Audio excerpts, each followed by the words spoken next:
부동산은 실전에 강해야 한다. 책상에서 궁리만 하지 말고 부지런히 발품을 팔자. 이것이 부동산 투자의 성공 요건임을 잊지 말자. 아파트를 분양받을 때 공사 현장에 가보는 것은 필수다.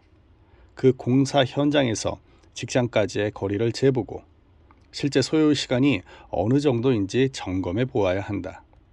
근처 지하철역까지는 걸어서 몇 분이 걸리는지도 한번 재보아야 한다. 아파트를 살 때도 마찬가지다.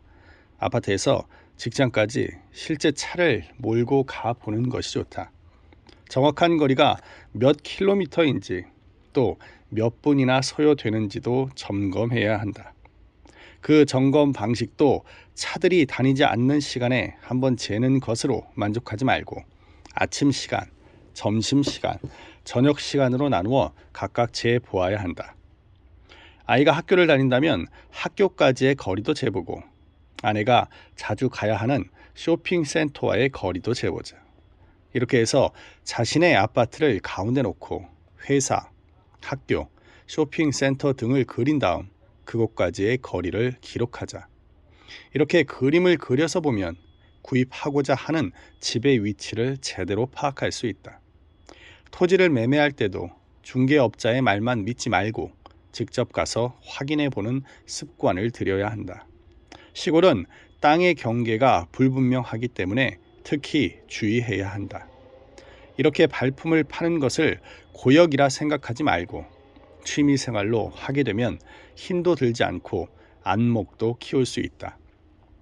발로 뛰는 자만이 돈을 번다.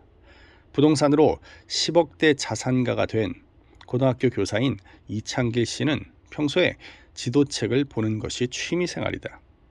예전에는 학생들이 보다 버린 사회과 부도를 열심히 보더니 언젠가부터는 지도책을 사서 본다. 보통 지도책이 아니라 1대 5천 지적, 임야, 약도를 본다. 왜 그렇게 보냐고 물을 때면 그냥 취미생활이라고 한다. 지도책을 보는 것만으로 그치지 않고 실제로 현장 답사도 한다. 휴일에는 그렇게 직접 걸어서 동네를 한 바퀴 삥 돌면 운동도 된다고 한다. 시간적인 여유가 있는 방학이 되면 지방으로 다닌다. 그렇게 발품을 팔면 다리가 아플 법도 한데 내색을 않는 걸 보면 적성에 맞는 것 같다.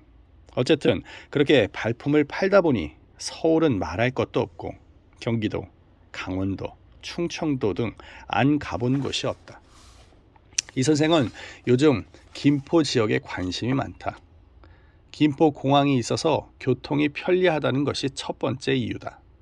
항공편이 대중화되면 옛날의 서울역이나 강남터미널 같은 기능을 김포공항이 할 수밖에 없다는 것이다. 김포공항에 새로 생긴 쇼핑센터도 그렇게 이해하고 있다. 두 번째 이유는 도로 사정이 많이 개선되었다는 점이다. 서울에서 김포를 잇는 48번 국도는 예전에 2차선 외길이어서 김포 읍내에서 김포공항까지 1시간이 넘게 걸렸다. 하지만 도로 확장과 외곽순환도로의 개통, 그리고 김포시의 장기동과 일산의 장항동을 잇는 일산대교가 개통되면 교통이 사통팔달로 바뀐다는 것이다. 세 번째 이유는 주 5일 근무제 확산으로 별장 문화가 형성될 것이라는 예측이다. 즉, 금요일 저녁에 김포로 와서 일요일 저녁에 다시 서울로 돌아오기에 부담이 없는 거리라는 것이다.